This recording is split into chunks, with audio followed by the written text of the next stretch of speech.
हाँ जी। तो कल अपन ने क्या पढ़ा था? कल पढ़ा था हमने महाराणा सांगा के बारे में पढ़ा था। मैंने कहा था रिवीजन कर लेना चाहिए डेली। तो आपने किया होगा घर पे। लो एक बार फटाफट में 5 मिनट में आपको सारी चीजें वापस बता देता हूँ। तो हमने कल पहले रायमल जी भी पढ़े थे, शायद रायमल जी पढ़े थे, रायमल जी के बाद में सांगा पढ़ा था। तो रायमल के बारे में तो कोई ज्यादा बातें हमने पढ़ी नहीं थी। रायमल के बारे में तो एक बात ये थी कि वास्तव में कुंभा के बाद में उसका बड़ा बेटा उद्दा राजा बना था और उद्दा कुंभा को मार के राजा बना था। इसलिए जो सामंत वगैरह थे वो उद्दा के खिलाफ हो गए, उन्होंने रायमल का साथ दिया और रायमल उद्दा को हटा देता है, उद्दा को हटा के राजा बन जाता है। और उद्दा बाद में मालवा वालों की तरफ से सहयोग लेने के लिए गया तो था, पर उस पर बिजली गिर गई थी उधर, वो मर गया था। खोटे काम के खोटे नतीजे हैं। उसके बाद हमने कुछ रायमल के वो पढ़े थे, निर्माण कार्य पढ़े थे। तो रायमल ने एक तो एकलिंग जी वाला जो मंदिर है कैलाशपुरी वाला, उसका जो प्रेजेंट फॉर्म आज दिखाई देती है वो कंस्ट्रक्ट करवाने वाला रायमल था। मैंने आपको बताया था कि मंदिर बनवाया किसने था, तो बापा रावल ने। उसका रिकंस्ट्रक्शन किसने करवाया था, तो मोकल ने। उसकी प्रेजेंट फॉर्म किसने दी, तो रायमल ने। सीधा सीधा से याद रखने वाली सी बात।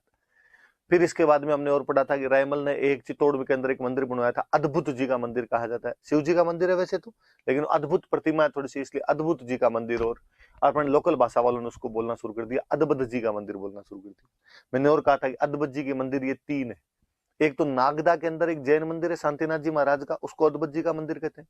एक समिदेश्वर वाला मंदिर है, उसको भी अद्भुत जी का मंदिर कहते हैं। एक ये जो रायमल ने अद्भुत जी का बनवाया था, इसको भी अद्भुत जी का मंदिर कहते हैं। फिर हमने पढ़ा था इसकी रानी थी श्रृंगार कंवर, हमने पढ़ा था, जो जोधा की बेटी थी, जिसकी इसके साथ शादी हुई थी आवड़ बावड़ वाली संधि के बाद में। तो जो श्रृंगार कंवर थी उसने यहाँ पर गोसुंडी नाम की एक जगह, वहां पर एक बावड़ी बनवाई थी। और फिर इसकी बहन थी रमाबाई, हमने पढ़ा था, बागेश्वरी उपाधि वाली जावर परगना दिया था। उसने जावर में विष्णु भगवान का एक मंदिर बनवाया था, रमा स्वामी का मंदिर कह दो। और एक कुंड और बनवाया था वहां पे, पौंड जलाशय जिसको आप कहते हो, वो बनवाया था। फिर गोसुंडी की बात आई तो मैंने गोसुंडी के बारे में दो अभिलेख बतवाए थे। ये तो श्रृंगार कंवर ने जब बावड़ी बनवाई तो 1504 का एक अभिलेख उसने लगवाया कि मैं बावड़ी बनवा रही हूँ, मैं जोधा की बेटी हूँ और नंबल की पोती हूँ, ये जानकारी मिलती है। एक पर गोसुंडी में बहुत पुराना अभिलेख है, 2nd सेंचुरी बीसी का एक अभिलेख है। कोई गज डायनेस्टी हुआ करती थी और उसके राजा हुआ करते थे सर्वतात। उन सर्वतात ने यहाँ पर एक अश्वमेध यज्ञ प्रैक्टिस करवाया था, अश्वमेध यज्ञ का आयोजन करवाया था। और जब अश्वमेध यज्ञ करवा रहे थे तब उन्होंने संकर्षण और वासुदेव की पूजा की थी। मैंने बताया था संकर्षण का मतलब बलराम और वासुदेव का मतलब भगवान कृष्ण, इनकी पूजा वगैरह करवाई थी। तो हम कहते हैं कि राजस्थान का ओल्डेस्ट इंस्क्रिप्शन जो वैष्णव रिलीजन या भागवत रिलीजन की इंफॉर्मेशन देता है वो कौन सा है, तो वो हमारा गोसुंडी इंस्क्रिप्शन जो है वो है। मैंने ये भी बताया था कि प्री और मेन सब में पूछा हुआ है। फिर रायमल के कुछ बेटों के बारे में बताया था कि रायमल का एक बेटा था पृथ्वीराज, जिसको हम उड़ना राजकुमार कहते हैं। उसकी वाइफ का नाम था तारा, जिसके नाम पर अजमेर के किले का नाम तारागढ़ है। और उसकी खुद की जो छतरी है वो कुंभलगढ़ के अंदर बनी हुई है और 12 खंभों की छतरी है। एक बेटा था जयमल, जो सोलंकियों के खिलाफ लड़ता हुआ मारा गया था। और एक था सांगा, सांगा के बारे में मैंने बताई थी कि इन भाइयों के बीच में लड़ाई हुई थी। लड़ाई में सांगा वहां से भागता है, सारंग देव जी अंकल थे वो बचाते हैं। भाग के सेवंत्री नाम का गांव है, वहां रूपनारायण जी के मंदिर में छुपता है। बिद्दा जेतमालोत नाम का आदमी उसको वहां पे बचाता है। फिर वहां से भाग के वो अजमेर में श्रीनगर जाता है, जहां पे करमचंद पंवार उसको शरण देते हैं। और बाद में वो मेवाड़ का महाराणा बनता है। फिर मेवाड़ का महाराणा बना तो उसने दिल्ली से भी लड़ाई की, मालवा से भी लड़ाई की और गुजरात से भी लड़ाई की। दिल्ली से उसने इब्राहिम लोदी से लड़ाई की, 2 लड़ाइयां। 1517 में खातोली कोटा के अंदर जगह पड़ती है, वहां पर इब्राहिम लोदी को रहा। 1518 में बाड़ी धौलपुर में एक जगह पड़ती है, वहां पर इब्राहिम लोदी को रहा। फिर मालवा में चंदेरी का मैदानी राय नाम करके एक बंदा हुआ करता था। उसकी मालवा के महमूद खिलजी सेकंड से बनी नहीं, वो भाग के सांगा के पास आ गया। महमूद खिलजी सेकंड ने उस पर आक्रमण किया, गागरोन का युद्ध हुआ। सांगा मेदिनी राय की सहायता के लिए गया 1519 में। उस युद्ध में सांगा ने महमूद खिलजी को सेकंड को हरा दिया। केवल हराया नहीं बल्कि उसके एक सेनापति हरिदास चारण ने उसको गिरफ्तार और कर लिया। इस बात में खुश होकर सांगा ने हरिदास जी को दोबारा गांव दिए थे। महमूद खिलजी को यहाँ पे कई दिनों तक गिरफ्तार करके रख लिया था, लेकिन बाद में सांगा ने उसको भी छोड़ दिया था। ऐसे ही गुजरात में एक रियासत पड़ती थी ईडर, राठौड़ों की एक रियासत थी। 2 भाई आपस में लड़ रहे थे, रायमल और भारमल। भारमल का सपोर्ट किया गुजरात के मुजफ्फर शाह ने और रायमल का सपोर्ट किया था सांगा ने। और सांगा रायमल के सपोर्ट में गया और उसने बहारमल और मुजफ्फर शाह दोनों को हरा दिया था। हालांकि बाद में जब रायमल की मृत्यु हो गई थी तो बहारमल को सांगा ने बाद में वहां का राजा बना दिया था। ये वो समय था जब भारत पर एक विदेशी आक्रमणकारी दस्तक दे रहा था और बाबर पानीपत के पहले युद्ध में इब्राहिम लोदी को मार के दिल्ली और आगरा पर कब्जा कर चुका था। अब स्वाभाविक सी बात थी कि बाबर और सांगा के बीच लड़ाई होगी। क्यों लड़ाई होगी? क्योंकि दोनों अपने अपने साम्राज्य का विस्तार करना चाहते हैं। लड़ाई इसलिए भी होगी कि जब इब्राहिम लोदी के नेतृत्व में अफगान हार गए थे तो अफगान भागकर सांगा के पास आ गए थे और राजपूत और अफगानों में मित्रता हो रही थी। लड़ाई इसलिए भी हो रही थी क्योंकि जब बाबर इब्राहिम लोदी के साथ लड़ रहा था तब सांगा ने मौके का फायदा उठाकर दिल्ली के आसपास के कुछ इलाके दबा लिए थे। रणथंभौर के आसपास के 200 गांव उसने दबा लिए थे। बाबर इस बात से भी नाराज था और फिर बाबर अपनी जो किताब है बाबरनामा, या जिसको आप कहते हो तुजु के बाबरी, उसके अंदर ये आरोप लगाता है, ये उस पर ब्लेम करता है सांगा को कि सांगा ने मुझे इब्राहिम लोदी पर आक्रमण करने के लिए बुलाया था, वहां से कॉल किया था, लेकिन जब मैं यहाँ आ गया तो इसने कोई सहायता नहीं की, मेरा प्रॉमिस तोड़ा है इसने और मैं इसको सबक सिखाना चाहता हूँ, इसलिए आक्रमण करना चाहता हूँ। पहले भरतपुर में एक जगह पड़ती है बयाना, वहां पर 16 फरवरी 1527 की लड़ाई हुई। बयाना का जो डिफेंडर था, किले का जो रक्षक था मेहंदी ख्वाजा, उसने बाबर के पास मैसेज किया कि अकेले पार नहीं पड़ेगी। बाबर ने मोहम्मद सुल्तान मिर्जा को सेना देकर भेजा, लेकिन सांगा युद्ध में जीत गया। बाबर इस बार खुद आया। 17 मार्च 1527 को राजस्थान का विश्व प्रसिद्ध खानवा का युद्ध हुआ अपने, और खानवा वाले युद्ध के अंदर वीर विनोद में श्यामल दास जी कहते हैं खानवा वाला युद्ध 16 मार्च को। सांगा ने राजस्थान के सारे राजाओं को बुलाया था। मैंने बताया था इस व्यवस्था को पाती परवन कहते हैं। पाती का मतलब लेटर, परवन का मतलब भेजना। खूब सारे राजा गए थे, अलग से लिस्ट बनाई थी हमने, आप याद कर लेना उससे वो नाम। तो इधर बाबर ने भी कहा कि युद्ध नहीं जिहाद है। जो धर्म के लिए लड़ाइयां होती थी उनको क्या बोलते थे? जिहाद बोलते थे। फिर बाबर ने और कहा, बाबर ने कहा कि मैं आज के बाद शराब के हाथ नहीं लगाऊंगा, मैं मुस्लिम व्यापारियों से तमगा कर नहीं लूंगा। और बाबर युद्ध जीत जाता है। बाबर युद्ध जीत गया तो उसने उपाधि धारण की थी गाजी।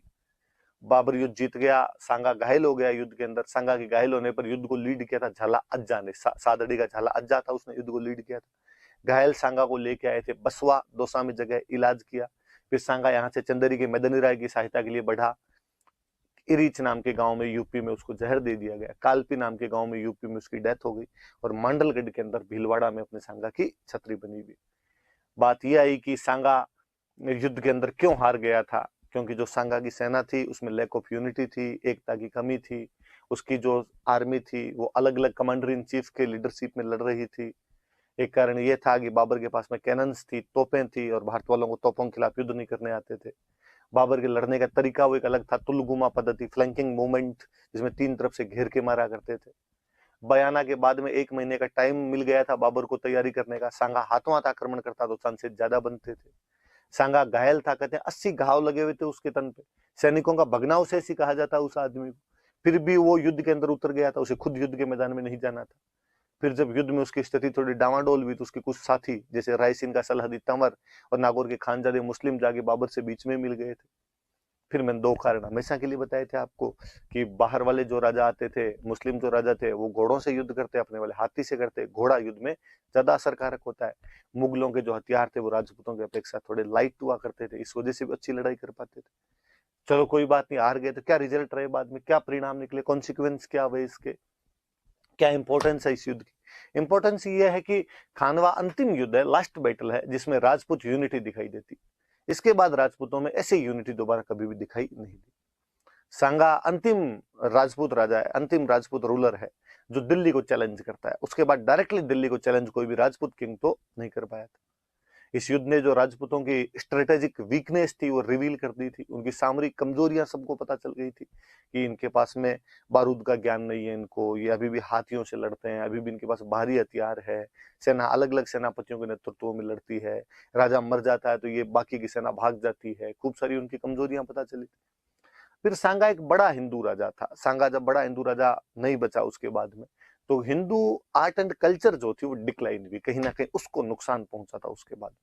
हालांकि इस युद्ध के बाद में भी मुगल राजस्थान पे कब्जा तो नहीं कर पाए थे। तो मुगलों को एक बहुत अच्छी चीज समझ में कि राजपूतों से विरोध नहीं, राजपूतों से सहयोग करके हम यहाँ पे रह सकते हैं। इसलिए बाद में अकबर ने सहयोग की नीति अपना ली थी और सहयोग की नीति से उसने बाद में भारत को जीता था या भारत पर उसने शासन किया था। सांगा की मैंने 2 उपाधियां बताई थी, एक तो सैनिकों का भगनाव से सही और एक मैंने बताई थी हिंदू पथ। बाबर उसका जो विरोधी है वो भी उसकी तारीफ करता है और वो कहता है कि उसके दरबार में 7 राजा, 9 राव और 104 सरदार रहा करते थे। ये बातें हमने सांगा के बारे में पढ़ी थी। अब हम आगे पढ़ते हैं, आगे क्या क्या बातें हुई थी। ये देखो रिवीजन में वापस 5-7 मिनट ही लगते हैं, आप पढ़ लिया करें वापस, थोड़ा सा सुनना। देखो बात, इससे थोड़ी सी इतर बात बताओ। सांगा के सबसे बड़े बेटे थे भोजराज।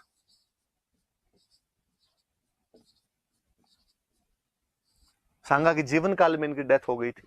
याद रखने वाली बात एक ही कि राजस्थान की प्रसिद्ध जो महिला भक्त हुई है मीराबाई, ये मीराबाई के पति थे। थोड़ा इस बहाने याद रह जाएगा कि मीराबाई के ससुर जी थे आपके सांगा जी, और सांगा के बेटे थे भोजराज, जिनके साथ में मीराबाई की शादी हुई थी। तो भोजराज सांगा के सबसे बड़े बेटे हैं, ये मीराबाई के पति थे। भोजराज की जब डेथ हो गई तो अब सांगा के मरने के बाद अगला राजा कौन बने? तो सांगा के मरने के बाद अगला राजा बना था रतन सिंह। रतन सिंह अगला राजा बना था। इसकी बूंदी के सूरजमल के साथ नहीं बनती थी। बूंदी का राजा था सूरजमल, उसके साथ में तनातनी हो रखी थी। एक दिन दोनों शिकार खेलने गए और वहां पर दोनों ने एक दूसरे को मार दिया था। तो बूंदी का सूरजमल और मेवाड़ का रतन सिंह एक दूसरे के खिलाफ लड़ते हुए मारे गए थे। अब साहब अब कौन बने? तो सांगा का तीसरा जो बेटा था वो था विक्रमादित्य। तो फिर अगला राजा किसको बनाया गया? विक्रमादित्य को। तो सांगा के इन दो बेटों के बारे में भी ध्यान रखना कि भोजराज जीवन काल में डेथ हो गई थी, मीराबाई के पति थे। सांगा की डेथ के बाद मेवाड़ के राणा रतन सिंह जी बने थे, लेकिन वो बूंदी के सूरजमल के खिलाफ लड़ते हुए दोनों आपस के अंदर मारे गए थे।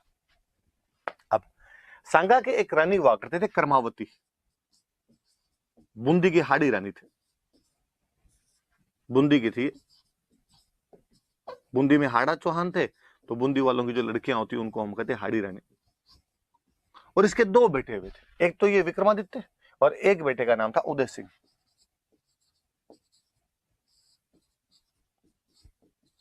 ये दो बेटे थे। विक्रमादित्य राजा बना, विक्रमादित्य में ज्यादा लखन थे नहीं, विक्रमादित्य में लखन नहीं थे तो अब संभाले कौन शासन? तो कर्मावती ने कहा मैं खुद संभाल लूंगी, और कर्मावती इसकी गार्जियन बनी, इसकी सरंगसिका बनी। तो कोई पूछ ले कि भाई जो सांगा की रानी कर्मावती थी वो मेवाड़ के कौन से राणा की गार्जियन बनी थी, कौन से राणा की पैटर्न बनी थी, उसको प्रोटेक्ट करती थी? तो अपने बेटे विक्रमादित्य की गार्जियन बनी थी। इस टाइम गुजरात के अंदर एक राजा हुआ करता था बहादुर शाह। बहादुर शाह को समाचार मिले, बहादुर शाह को पता चला कि सांगा की डेथ हो चुकी है। सांगा की डेथ होने के बाद में रतन सिंह जी राजा बने, रतन सिंह जी की भी डेथ हो गई है। अब विक्रमादित्य राजा है, वो शक्तिशाली नहीं है, उसकी वाइफ ही संभाल रही है शासन। वैसे भी मेवाड़ खानवा के युद्ध के बाद में थोड़ा जर्जर स्थिति के अंदर आ चुका है। तो बहादुर शाह ने इसका फायदा उठाने की सोची और बहादुर शाह 1533 में अटैक कर देता है। तो 1533 में बहादुर शाह ने अटैक कर दिया। जब 1533 में बहादुर शाह ने अटैक किया तो लगा, कर्मावती को लगा कि पार पड़ेगी नहीं, अभी अभी युद्ध हारे थे, उसके अंदर बहुत हालत खराब हो गई, राजा जल्दी जल्दी चेंज हुए हैं, बेटा भी इतना शक्तिशाली नहीं है, मुझे संभालना पड़ रहा है सब कुछ। उसने बहादुर शाह के साथ संधि कर ली, बहादुर शाह को एक किला दे दिया, रणथंभौर। रणथंभौर वाला किला दिया और कहा कि भाई साहब आप ये ले लो और वापस चले जाओ। बहादुर शाह वापस चला गया और बहादुर शाह ने कहा ठीक, ये किला मैं रख लेता हूं। और उसको लगा यार बिना लड़ाई यदि अपने को रणथंभौर मिल रहा है, ना हिंग लगे ना फिटकड़ी, अपने को ये रंग आए चोखा, ये सही लग रहा है अपने को, और वो रणथंभौर का किला लेकर यहाँ से वापस चला जाता है। पर वही बात है जी, शेर के मुंह में एक बार खून लग जाए तो बाद में वो नरभक्षी बन जाता है। बहादुर शाह को लगा यार ये वाला मामला ठीक, रणथंभौर बिना लड़ाई मिल गया, इस बार एक बार वापस अटैक कर देते हैं। इस बार रणथंभौर नहीं तो कोई दूसरा, कोई कुंभलगढ़, चित्तौड़गढ़, मेवाड़ वालों के पास तो खूब सारे किले, केवल कुंभाई 84 में से 32 बनवा के चला गया, छोटा मोटा और नहीं तो भोमट मचान ही लेके आएंगे। तो 1534 में एक वापस अटैक कर देता है। 34 के लास्ट में अटैक हुआ था, 35 तक चला था, तो हम उसको 34-35 का आक्रमण करते हैं। तो याद रखना कि पहली बार जब वो आया था तब तो रणथंभौर का किला लेके चला गया था, लेकिन उसने दोबारा 34-35 में अटैक कर दिया था। थोड़ा सा देखो अगले वाले पेज पे देखते हैं अपने इसको, ये समझना इस बात को। बहादुर शाह ने पहले 1533 में अटैक किया, रणथंभौर लेके चला गया, दोबारा 34-35 में दोबारा अटैक करता।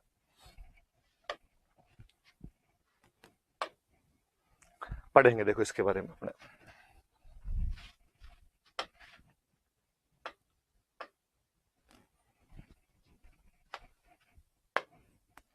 दूसरा जो अटैक है उसको हम इस नाम से जानते हैं, चित्तौड़ का दूसरा साके के नाम से जानते हैं। कर्मावती को पता चला कि दोबारा आ गया बहादुर शाह, और उसको लगा कि यार ये ठीक है, और ऐसे यदि किले देते रहे तो पार पड़ेगी नहीं, तो तीसरी बार आ जाएगा, तो अब तो और कोई तरीका ही नहीं है, अब तो अपने को लड़ना ही पड़ेगा। और मैंने बताया था जब भी सेना कम हो और शत्रु की सेना ज्यादा हुआ करती थी, जो लड़ने का जो तरीका हुआ करता था उसको क्या बोलते थे? साका। मैंने ये भी बताया था साके में दो चीजें होती थी।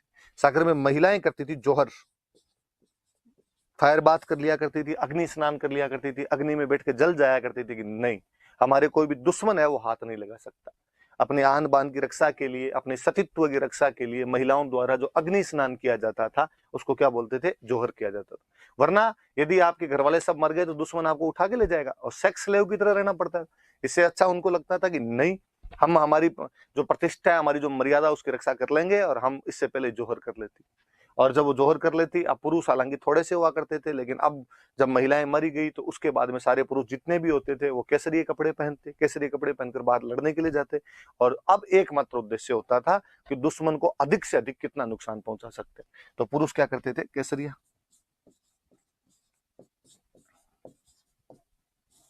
तो अब जोहर तो कौन करे? तो रानी कर्मावती करे। तो रानी कर्मावती ने तो जोहर किया। कहते हैं कि रानी कर्मावती जब जोहर में बैठ रहे थे, उससे पहले उन्होंने दान दिया था कि भाई मैं अंतिम समय में दान दे के जा रही हूँ। इस दान का हमें एक प्रूफ मिलता है। एक पुर नाम के गांव से एक कॉपर प्लेट मिली है पुर ताम्रपत्र, और उस पुर ताम्रपत्र में लिखा हुआ है कि रानी कर्मावती ने जोहर में बैठने से पहले और ये दान फलाने फलाने आदमी को इस ये जमीन दान में दी थी। तो कोई पूछे कि रानी कर्मावती के जोहर की जानकारी कौन सा ताम्रपत्र देता है? तो पुर ताम्रपत्र। 1535 आगे लिखा हुआ है। इसे पता चलता है कि ये कब हुआ होगा? तो 1535 में हुआ होगा, 1535 में। फिर इससे हम ये भी कह देंगे कि चित्तौड़ के दूसरे साके का टाइम निर्धारित होता है कि चित्तौड़ का दूसरा साका कब हुआ था? तो 1535 के अंदर हुआ था। अब ठीक है, केसरिया पुरुष करते, पुरुष किसके नेतृत्व में? तो हम देखा कि जब पहला केसरिया हुआ था रतन सिंह खुद लीड कर रहे थे, लेकिन अब राणा तो विक्रमादित्य, और विक्रमादित्य में ज्यादा लक्षण थे नहीं। और कहते हैं वैसे भी कर्मावती ने विक्रमादित्य और उदय सिंह जो छोटा भाई था, इन दोनों को आक्रमण से पहले अपने पीहर भेज दिया था। मतलब इन दोनों के ननिहाल भेज दिया था। ननिहाल कहाँ पे? बूंदी। ये तो बूंदी के अंदर थे। अब कौन करे? तो कहा भाई किले का जो सबसे सीनियर आदमी उसको दे दिया जाए। तो किले में एक सीनियर आदमी था, बाघ सिंह।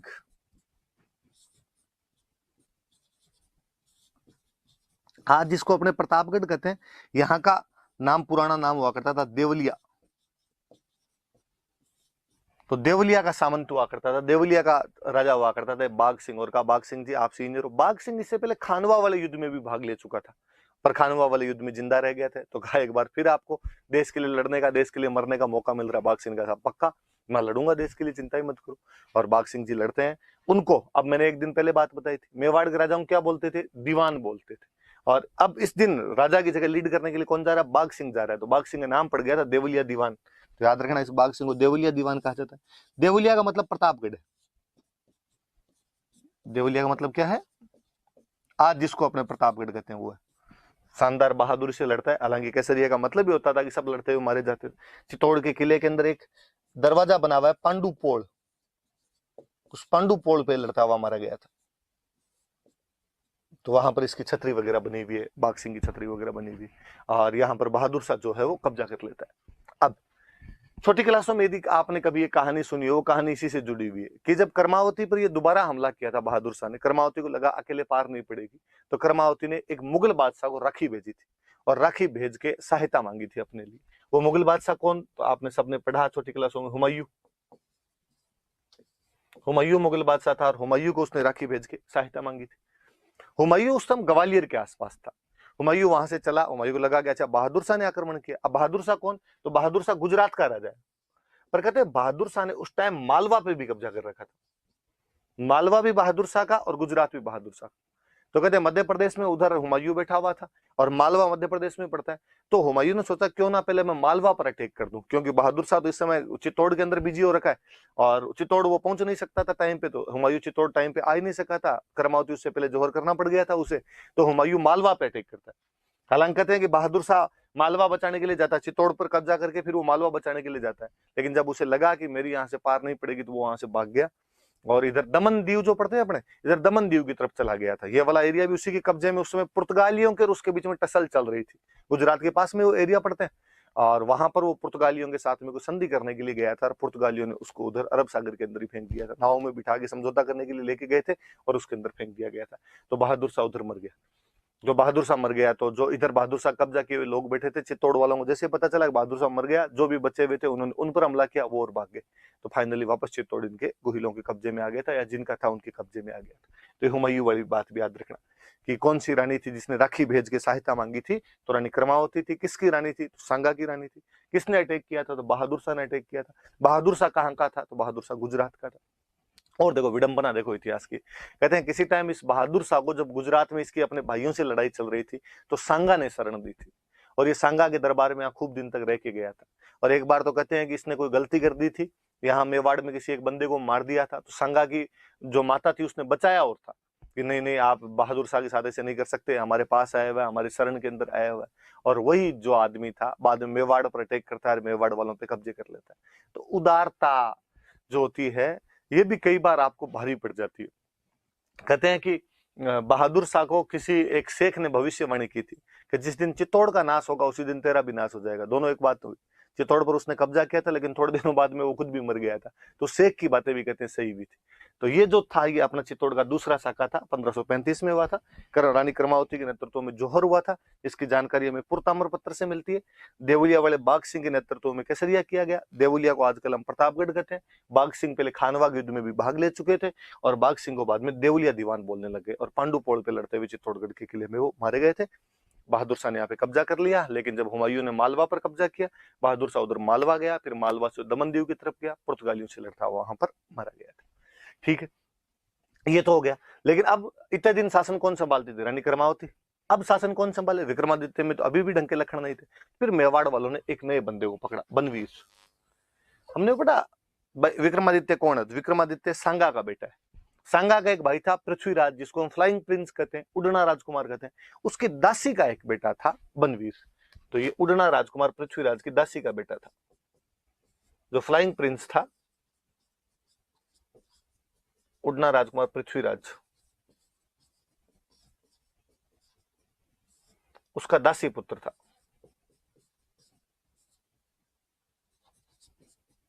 कॉन्क्यूबाइन दासी को कहते हैं, उसका कॉन्क्यूबाइन सन था, दासी का बेटा था। तो इस बनवीर को कहा कि बनवीर यार थोड़े दिन तक तू संभाल ले यहाँ का शासन। इसने कब तक का? विक्रमादित्य के बाद उदय सिंह छोटा है, उदय सिंह थोड़ा समझदार हो जाए तब तक तो इसको संभाल ले, बाद में हम उदय सिंह को राजा बना देंगे यहाँ पर। इसने कहा ठीक। अब बनवीर शासन संभालने लगे हैं यहाँ पे। लेकिन बनवीर जब गद्दी पर बैठा तो बनवीर को लगा यार मामला थोड़ा डंका है, पर उसको लगता है यार राजा अपने कब तक बने रहेंगे, राजा वाली गद्दी पर कब तक बैठेंगे, जब तक उदय सिंह बड़ा नहीं हो जाए। उसको लगा यार क्यों ना मैं उदय सिंह को मार दूं तो फिर मैं ही राजा रहूंगा। पर फिर उसके दिमाग में आया नहीं यार, उदय सिंह को मार भी दूंगा तो विक्रमादित्य तो बैठा ही है, ये सब विक्रमादित्य को बना देंगे, भले कितना ही बेलखना हो, पर ये कह देंगे टेढ़ा है पर मेरा है। तो क्यों ना मैं विक्रमादित्य और उदय सिंह दोनों को मार दूं। तो बंदे के दिमाग में से ख्याल आ ही जाते हैं। और वो एक दिन गया और उसने जाके विक्रमादित्य को मार दिया, विक्रमादित्य को मार देता है। फिर छोटी क्लासों में आपने फिर कहानियां सुनी होगी कि वो तो उदय सिंह को भी मारना चाहता था, वो उदय सिंह को मारने के लिए भी गया, लेकिन जो उदय सिंह की दहाई माँ थे, दहाई मतलब जो पालने वाली माता हुआ करती थी, फोस्टर मदर एक तरीके से आप कह सकते हो, या आप यूं समझ लो कि भगवान कृष्ण की मम्मी कौन? देवकी। लेकिन भगवान कृष्ण को पालते कौन है? यशोदा। तो रानियों के बच्चों को जो पालने वाली महिलाएं होती, दाई, आज के टाइम में बोलो तो नर्स, और अपने हिंदी में बोलो तो आया जिसको अपने कहते हैं, वो सब दहाई से बने हुए शब्द है। दाई का दो, आया का दो, नर्स का दो, धाई माँ का दो। तो तब थोड़ा ज्यादा सम्मान देते थे उनको, धाई माँ बोल दिया करते थे। जो उदय सिंह थे, कर्मावती का बेटा था उदय सिंह, लेकिन कर्मावती पन्ना नाम की धाई थी, उनको दे के गए थे भाई मेरे बच्चे का ध्यान तू रखना। और पन्ना को जब ये समाचार मिला कि बनवीर पागल हो रखा है, उसने विक्रमादित्य को मार दिया है और अब वो उदय सिंह को मारने के लिए आ रहा है, उस बेचारी को और कुछ सूझा नहीं। उसने अपना खुद का बेटा था चंदन, कहते हैं उसको उदय सिंह के कपड़े पहनाकर और वहां पर सुला दिया था। बनवीर गुस्से में पागल होकर आया, उसने कहा कि उदय सिंह कहाँ है? उसने बेचारे ने कई देर अनुनय विनय की, हाथाजोड़ी की, प्लीज मत कर, ऐसे क्या कर रहा है तू? पर उसने कहा मैं तुझे मार दूंगा, बता। तो कहते उसने अपने बच्चे को सुला रखा था, ऊपर कपड़ा उड़ा रखा था उसके, उसने कहा ये सो रहा, जो करना वो कर ले। और बनवीर ने उसको देखा ही नहीं, उस पर तलवार मारी, चंदन को मार के चला गया। जैसे वो चला गया, उदय सिंह कहती है वो पन्नाध्याय जो थी वो उदय सिंह को वहां से लेती है, उदय सिंह को वहां से लेके और कुंभलगढ़ चली जाती है। तो पन्नाध्याय ने अपने बेटे की बलि देकर, बेटे का नाम क्या था? चंदन की बलि देकर किसको बचा लिया था? उदय सिंह को बचा लिया था। और उदय सिंह को लेकर यहां से कहां चली गई थी वो? तो यहां से वो कुंभलगढ़ चली गई थी। मुझे नहीं लगता दुनिया के अंदर कोई भी इतना सशक्त उदाहरण कभी हो सकता है कि कोई महिला अपने स्वामी की रक्षा करने के लिए या अपने स्वामिनी को दिए हुए वचन की रक्षा करने के लिए अपने बेटे को वीरगति के लिए भेज देती है, अपने बेटे का न्यौछावर कर देती है, अपने बेटे को देश के लिए सर्वस्व त्याग कर देती है, अपने बेटे को मरवा देती है। ऐसा उदाहरण आपको देश दुनिया में कहीं देखने को नहीं मिलेगा। मुझे कभी समझ नहीं आया कि वर्तमान जो फेमिनिज्म है उसकी परिभाषाएं किस प्रकार बदल गई है। मैं कभी नहीं देखता कि कोई महिला कभी कहे कि पन्ना अध्याय जो है वो नारी सशक्तिकरण का अपने आप में उदाहरण है कि उस महिला ने देश की रक्षा के लिए उस समय इतना क्विक डिसीजन लिया कि मैं देश की रक्षा, उस समय देश का मतलब राजा हुआ करता था, अपने राजा को कैसे बचा सकती हूँ, अपने प्राण जाए पर वचन न जाए वाली बात, अपने वचनों पर टिकी हुई एक महिला, उसका सशक्त उदाहरण, सबसे बेहतरीन कोई एग्जाम्पल है हमारे पास में तो पन्ना अध्याय है। प्रातस्मरणीय महिला है, याद की जानी चाहिए हमेशा, नारीवादियों को इनको याद रखना चाहिए। सरकार की योजनाएं पन्ना अध्याय के नाम पर चलाई जानी चाहिए। पर विडंबना है जी, वर्तमान और इतिहास कई बार इतना अपने आपस में क्लेश करता है कि हम चीजों को सही दृष्टि से देख ही नहीं पाते उन चीजों को। तो पन्ना अध्याय याद रखना। तो बनवीर कौन था वो भी याद रखना कि बनवीर उड़ना राजकुमार पृथ्वीराज की दासी का बेटा था, लेकिन चित्तौड़ के दूसरे साके के बाद इसे चित्तौड़ का एडमिनिस्ट्रेटर बनाया गया था, प्रशासक बनाया गया था। लेकिन इसने विक्रमादित्य की हत्या कर दी थी। ये मारना तो उदय सिंह को भी चाहता था, लेकिन पन्ना अध्याय ने अपने बेटे चंदन का बलिदान देकर उदय सिंह को बचा लिया था और उदय सिंह को लेकर वो कहां चली गई थी, कुंभलगढ़ चली गई थी। तो ये बातें थोड़ी सी याद रखना, एक से जुड़ी हुई सारी घटनाएं थी, इसलिए मैंने आपको एक साथ बता दी। इसके बाद देखते हैं अपने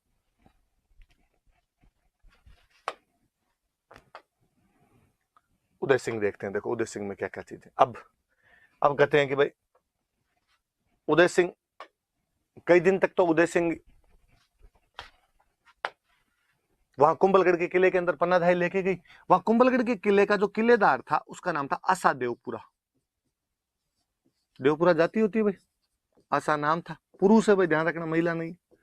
आपने कभी सुना हो नाम, तो अपने राजस्थान में सबसे कम समय तक रहने वाले कोई मुख्यमंत्री थे तो उनका नाम हीरालाल देवपुरा है, और वो भी इसी कुंभलगढ़ इलाके के थे। तो देवपुरा जाति वहां पर रहती है। कुंभलगढ़ का किला आशा देवपुरा को दिया हुआ था। पन्ना अध्याय आशा देवपुरा के पास गई और उसने जाके बताया कि ऐसे ऐसे बनवीर ने विक्रमादित्य को मार दिया, वो तो उदय सिंह को भी मारना चाहता था, पर मैं जैसे तैसे बचा के लेके आई हूँ, अब तू हमें यहाँ पे असाइलम दे, शेल्टर दे, शरण दे, यहाँ पे रख अपने पास। आशा देवपुरा बेचारा बनवीर से डरे, तो उसने कहा कि नहीं, आपको शरण दी, कल को बनवीर को पता चल गया, बनवीर आके मार देगा मुझे, तो वो उधर पन्ना जाएगा कि नहीं पता चलेगा, तू रख तो सही अंदर। इन बातों का जब वो बहस चल रही थी बाहर, इन बातों का पता आशा देवपुरा की माता को चला। आशा देवपुरा की माता को जब ये बात पता चली, वह बाहर आई और उसने आगे आशा देवपुरा को कहा, शर्म नहीं आती तुझे? कभी सांगा जी ने हमें ये किला रक्षा करने के लिए दिया था, हमें यहाँ का रक्षक घोषित किया था, प्रोटेक्टर बनाया था। आज सांगा जी का खुद का बेटा बाहर खड़ा होकर आता जोड़ी कर रहा है और किले के अंदर आने की अनुनय विनय कर रहा है, और तू नमक हराम उसको अंदर आने से रोक रहा है, बनवीर के डर से रोक रहा है। भगवान को क्या जवाब देगा ऊपर जाके? मम्मी ने जब ये बातें कही, आशा देवपुरा को जोश आया, उसने कहा कि आप अंदर आ जाइए, मैं भी पन्ना अध्याय के साथ खड़ा हूं।